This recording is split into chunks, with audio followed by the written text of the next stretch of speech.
సంవత్సరాల నుంచి చర్చ జరుగుతుంది. మొట్టమొదట స్వతంత్రం రాకంటే ముందు 1931లో బ్రిటిషర్స్ ఉన్నప్పుడు ఈ కులగణన దేశవ్యాప్తంగా చేయడం జరిగింది. ఆ తర్వాత మండల్ కమిషన్, ప్రధానంగా నాడు శ్రీమతి ఇందిరాగాంధీ గారు మండల్ కమిషన్ను నియమించి బీసీలకు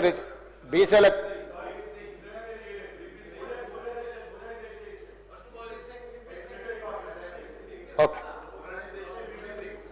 సార్, విపి సింగ్ గారు దాన్ని అమలు చేయడానికి వచ్చారు. మొట్టమొదట 1917 మొట్టమొదట 1979లో ఈ మండల్ కమిషన్ను నియమించి ఆ మండల్ కమిషన్ ఒక రికమెండేషన్స్ని ఇచ్చింది.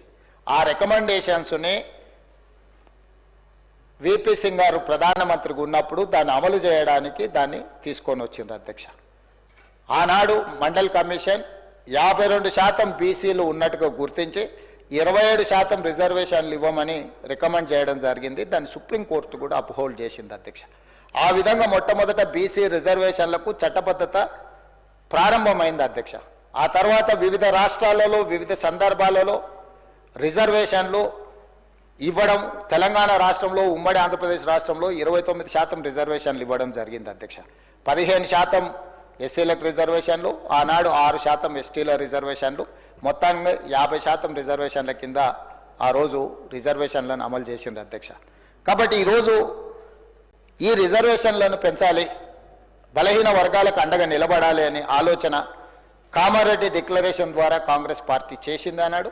ఆ తర్వాత ప్రభుత్వ పరంగా మేము చేపట్టిన చర్యలను, వివిధ సందర్భాలలో మేము తీసుకున్న నిర్ణయాలను కూడా ఈ సభలో చర్చకు పెట్టినాం అధ్యక్ష.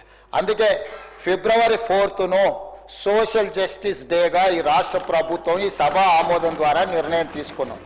ప్రతి సంవత్సరం సోషల్ జస్టిస్ డేగా February 4th, ఎందుకంటే February 4th 2024 నాడు ప్రారంభించి February 4th 2025 సంవత్సరం తిరిగే లోపల ఈ ప్రక్రియను కంప్లీట్గా ప్రాసెస్ చేసి సభ ద్వారా తీర్మానాలను ప్రవేశపెట్టడం ద్వారా మనం ఈ ప్రక్రియను పూర్తి చేసినాము. దీనికి చట్టబద్ధత కల్పించడానికి ఈరోజు బిల్లులు తీసుకొచ్చినాం, బిల్లులని సభలో ప్రవేశపెట్టినాం అధ్యక్ష. కాబట్టి దీని వెనకాల ప్రభుత్వము అన్ని రకాల కోణాలను, అందరు స్టేక్ హోల్డర్స్, రాజకీయ పార్టీలను కావచ్చు, కుల సంఘాలను కావచ్చు, లేకపోతే సమాజంలో ఉన్న మేధావులను కావచ్చు, ప్రతి ఒక్కరిని రాష్ట్ర ప్రభుత్వం సంప్రదించి ఈరోజు 42% రిజర్వేషన్ తీసుకురావాలని మనం ముందుకు వచ్చినాం అధ్యక్ష. కాబట్టి ఈరోజు నా విజ్ఞప్తి ఒకటే, చాలామంది సభ్యులు చాలా విషయాలు మాట్లాడినరు, బడ్జెట్ విషయాలు మాట్లాడినరు, ఇతర రిజర్వేషన్ల గురించి మాట్లాడినరు, ఇతర నిధుల గురించి మాట్లాడినరు, చాలా అంశాలను ప్రస్తావించింది. సరే, నేను రాజకీయ అంశాల జోలికి నేను వెళ్ళదలుచుకోలేదు, ఎందుకంటే ఈ సందర్భంగా సభానాయకుడిగా నేను రాజకీయమైన అంశాలను ప్రస్తావిస్తే ఇది వివాదానికి దారితీస్తుంది. ఈరోజు ఏ వివాదాలకు తావు లేకుండా బలహీన వర్గాలకు న్యాయం చేయడమే మా విధానము. దీనికి అండగా నిలబడడానికి అందరినీ నేను మనస్ఫూర్తిగా అభినందిస్తున్నాను. అదే సందర్భంలో శశబిషలు అక్కర్లేదు అధ్యక్ష. సభానాయకుడిగా 42% రిజర్వేషన్లు విద్యా ఉద్యోగాలలో రాజకీయపరమైన రిజర్వేషన్లను సాధించడానికి నేను నాయకత్వం వహిస్తా. ఈ సభానాయకుడిగా నేను మాటిస్తున్న బలహీన వర్గాలకు, తెలంగాణ రాష్ట్రంలో ఉన్న వాళ్లకు ఈ రిజర్వేషన్లు సాధించడానికి నేను నాయకత్వం వహిస్తా. అన్ని పార్టీలను కలుపుకొని వెళ్తాను. ప్రధాన ప్రతిపక్ష నాయకుడు కల్వకుంట్ల చంద్రశేఖరరావు గారికి కూడా నేను విజ్ఞప్తి చేస్తున్నా, మనందరం కలిసికట్టుగా భారతీయ జనతా పార్టీ నాయకులు, ఇక్కడ సభానాయకుడుగా ఉన్న మహేశ్వర్ రెడ్డి గారిని, ఎంఐఎం పార్టీ నాయకుడుగా ఉన్న అక్బరుద్దీన్ ఓవైసీ గారిని, మిత్రుడు సాంబశివరావు గారిని, సిపిఐ నాయకులను, వీళ్ళనే కాకుండా రాజకీయ పార్టీలకు కూడా నేను విజ్ఞప్తి చేస్తున్నా.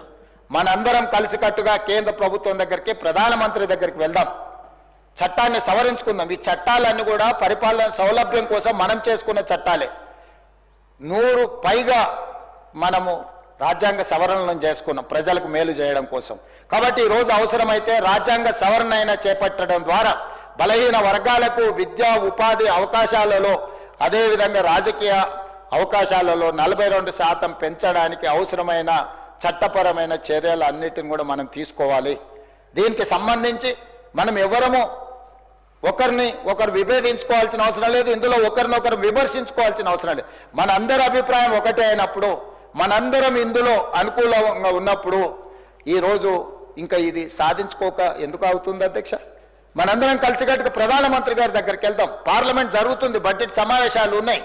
మనం వీలైనంత తొందరగా మిత్రులు పాయల శంకర్ గారిని, మహేశ్వర్ రెడ్డి గారిని, అదేవిధంగా కేంద్ర మంత్రి కిషన్ రెడ్డి గారిని, బండి సంజయ్ గారికి కూడా నేను విజ్ఞప్తి చేస్తున్నా, నరేంద్ర మోడీ గారి అపాయింట్మెంట్ ఇప్పించండి. ఎంబడే నేను చీఫ్ సెక్రటరీ గారికి, అధికారులకు కూడా నేను ఆదేశాలు ఇస్తున్నా.